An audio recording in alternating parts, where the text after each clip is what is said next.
সবার একটাই কথা, আপনি কীভাবে এত ঝরঝরে করে পোলাওটা রান্না করেন, এটা রেসিপি চাই। তো আপনাদের রিকোয়েস্টে আজকে একদম ঝরঝরে পোলাও রেসিপিটা শেয়ার করব। আর এটা কিন্তু একটু ভিন্নভাবে পোলাওটা রান্না করেছি। এই পোলাওটা যেটার সাথেই খাবেন সেটার সাথে খুব বেশি ভালো লাগে। আমি কিন্তু গরুর মাংসের সাথে এই পোলাওটা খেয়েছি, সবার এত বেশি ভালো লেগেছে। নর্মাল পোলাও থেকে একটু ভিন্ন হবে। তো চলুন রেসিপিটা শেয়ার করে দিচ্ছি। প্রথমে এখানে পেঁয়াজ কুচি নিয়েছি, একটা পেঁয়াজ আমি কুচি করে নিয়েছিলাম, সাথে আমি এলাচ, দারচিনি আর তেজপাতা দিয়ে দিয়েছি। তো আমি একটু পেঁয়াজটাকে লালচে করে ভেজে নিয়েছি। তারপর এখানে কিশমিশ দিয়ে দিচ্ছি। কিশমিশটা দিলে কিন্তু খুব বেশি ভালো লাগে, টেস্ট লাগে। যারা স্কিপ করতে চান তারা কিন্তু স্কিপ করতে পারবেন, কোনো সমস্যা নেই। পেঁয়াজটাকে হালকা একটু ভাজা হয়ে গেলে তখন এখানে আদা রসুনের বাটা দিয়ে দিচ্ছি। এখানে 1 চা চামচ পরিমাণ আদা রসুনের বাটা দিয়েছি। এটা যদি আপনি 1 মিনিটের মতো ভাজেন তাহলে কিন্তু কাঁচা গন্ধটা থাকে না। এটা একটু কষ্ট করে ভাজার চেষ্টা করবেন। তো এখানে আমি 1 চা চামচ পরিমাণ দিয়েছি হলুদের গুঁড়া। হলুদের গুঁড়াটাকে আমি হালকা একটু ভেজে নিয়েছি। তারপর এখানে পোলার চাল দিয়েছি। পোলার চাল এখানে আমি 1.5 কাপ পরিমাণ নিয়েছি। পোলাও চালটা কিন্তু আমি আগে থেকেই একটু ধুয়ে রেখে দিয়েছিলাম এমনিতেই পানি ঝরানোর জন্য।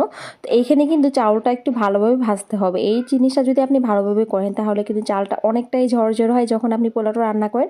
এই জন্য আপনি 4 থেকে 5 মিনিট হাই হিটে কিন্তু এই পোলাওটাকে খুব ভালোভাবে ভেজে নিতে হবে। এই যে দেখুন, এখন কিন্তু দেখেই বোঝা যাচ্ছে কতটা ঝরঝরে হয়ে গিয়েছে ভাজার পর। এখন এখানে পানি দিয়ে দেবো। যেই পরিমাণ পানি আপনি মানে পোলাও চাল দিয়েছেন আর কি, সেই পরিমাণের অর্ধেক, মানে 1 কাপ যদি পোলাও চাল দেন 2 কাপ পানি দিতে হবে। তো এখানে আমি যেহেতু 1.5 কাপ দিয়েছি, আমি 1.5 কাপই মানে প্রায় 2 কাপ পানি দিয়েছি, আর বাকিটা আমি দুধ দিয়েছি। তো এই জিনিসটা লক্ষ্য করতে হবে অবশ্যই। তো তারপর এখানে লবণ দিয়ে দিয়েছি পরিমাণ মতো, আর 4-5টা দিয়েছি আমি আস্ত কাঁচামরিচ, আর এখানে 1 চা চামচ পরিমাণ চিনি দিয়ে দিয়েছি। চিনিটা দেওয়ার কারণ হচ্ছে এইটার স্বাদটা একটু ব্যালেন্স নিয়ে আসে আর কি। তো এখন ঢাকনাটা দিয়ে মানে চুলার হিটটা কিন্তু হাই রাখতে হবে। হাই রেখে এই পোলাওটা রান্না করতে হবে।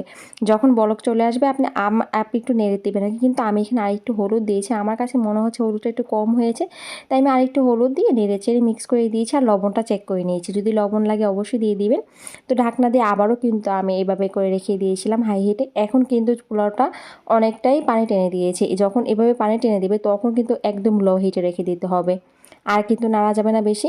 লো হিটে রেখে প্রায় 10 মিনিটের মতো এভাবেই রেখে দিয়েছি আমি। 10 মিনিট পর ঢাকনাটা খুলে নিচ্ছি। এখন কিন্তু পোলাওটা অনেকটাই হওয়ার দিকে, কিন্তু এখানে অবশ্যই মানে পেঁয়াজের বেরেস্তাটা দিতে হবে। তাই আমি এখন পেঁয়াজের বেরেস্তাটা তৈরি করে নিব। তো পেঁয়াজের বেরেস্তার জন্য আমি এখানে তেল নিয়ে নিয়েছি, আর এখানে পেঁয়াজ কুচি নিয়ে নিচ্ছি। পেঁয়াজ এখানে আমি প্রায় বড় ছোট মানে একটু মিডিয়াম সাইজের আর কি একটা পেঁয়াজ নিয়েছি আর কি, সেটা কুচি করে নিয়েছিলাম। এটার বেরেস্তা তৈরি করে নিয়েছি। এইখানে অবশ্যই বেরেস্তাটা দিতে হবে, তাছাড়া কিন্তু মানে ভালো লাগবে না বেরেস্তা। আর আপনি দেখিয়ে দিচ্ছি বাকিটাকে কী কী দিতে হবে যাতে করে একটা সুন্দর ফ্লেভার আসবে। তো এখানে পেঁয়াজের বেরেস্তাটা হয়ে গিয়েছে, এটা উঠিয়ে রেখে দিয়েছি। এখন এখানে 1 চামচ পরিমাণ ঘি দিতে হবে। ঘি দেওয়ার পর এখানে পেঁয়াজের বেরেস্তা দিয়ে, আর এখানে ধনিয়া পাতা কুচি দিয়ে অবশ্যই দিতে হবে, আর সাথে 4-5টা আমি এখানে কিশমিশ দিয়ে দিয়েছি। এখন ঢাকনা দিয়ে প্রায় 10 মিনিটের মতো আবারও ভাপে রেখে দিয়েছিলাম। 10 মিনিট পর ঢাকনাটা খুলেই দেখবেন যে পোলাওটা একদমই রেডি।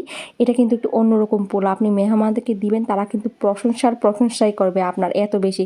আর এই পোলাওটা এতটাই ঝরঝরে, অনেকেই আমাকে অনেক কমেন্ট করেছেন যে আপু একটা ঝরঝরে পোলাও রেসিপি দাও।